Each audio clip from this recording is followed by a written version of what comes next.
Hafiz Mamadov, le propriétaire du Racing Club de Lens, aurait-il une double personnalité? Un peu comme nous. Oui Zoé, il a promis monts et merveilles. Mais il ne tient pas ses promesses. Résultat, l'homme d'affaires d'Azerbaïdjan ne cesse de ridiculiser le club sang et or.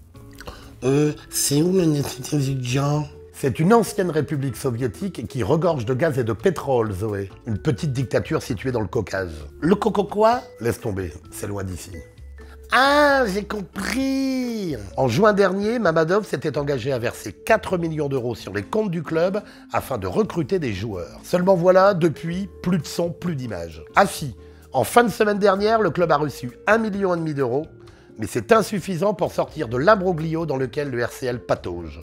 L'imbroglio, c'est bien quand ça se mélange, c'est ça? Absolument, Zoé.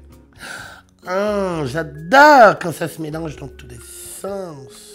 Malheureusement, tant que la totalité de l'argent n'aura pas été versé, pas de nouveaux joueurs. Pire, le défenseur central Alaeddin Yahya, qui attendait une prolongation de contrat, a fini par rejoindre le club de Caen.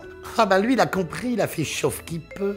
Et ce n'est pas tout. Mamadov a plombé l'image du RCL aux yeux de la France entière et au passage, il a enfumé Gervais Martel. Ah bon? Il a raconté des cacoules, quoi. Bien résumé, Zoé. Imagine un peu. Il a même envoyé des SMS à Gervais Martel pour lui assurer qu'il était au guichet de sa banque. Mais il est foufou, celui-là. Fou, peut-être, mais dans la merde, sûrement. Car après avoir injecté 20 millions d'euros en juin 2013 et sauvé le club d'une mort certaine, je doute que du jour au lendemain, il se soit désintéressé de son nouveau joujou. En fait, le RCL, c'est juste son sextoy, quoi. C'est ton avis, Zoé. Moi, je sais surtout que Mamadov a de gros soucis dans son pays. D'ailleurs, ses comptes en banque ont été bloqués à la demande de sa propre femme. Ah, bah j'ai compris. Encore un qui est allé voir une de mes copines, et paf, plus de carte bleue. Oh, elles sont vraiment jalouses, ces femmes mariées.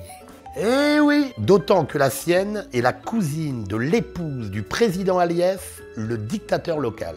Si tu veux pas que ta femme t'emmerde, te marie pas, te marie pas. Bref.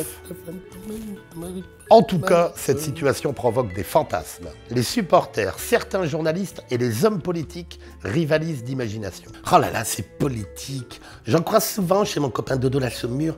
Ils sont bizarres, eux, hein. Bizarre ou pas, l'affaire Mamadov passionne les élus du bassin minier. Par exemple, Nicolas Bates, député de Liévin, a affirmé être intervenu par SMS auprès de son ami François Hollande. Oh, merci Nicolas pour ce grand moment républicain.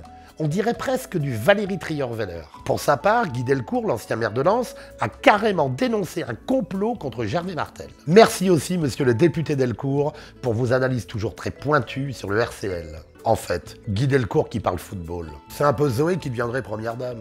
Personne n'y croirait.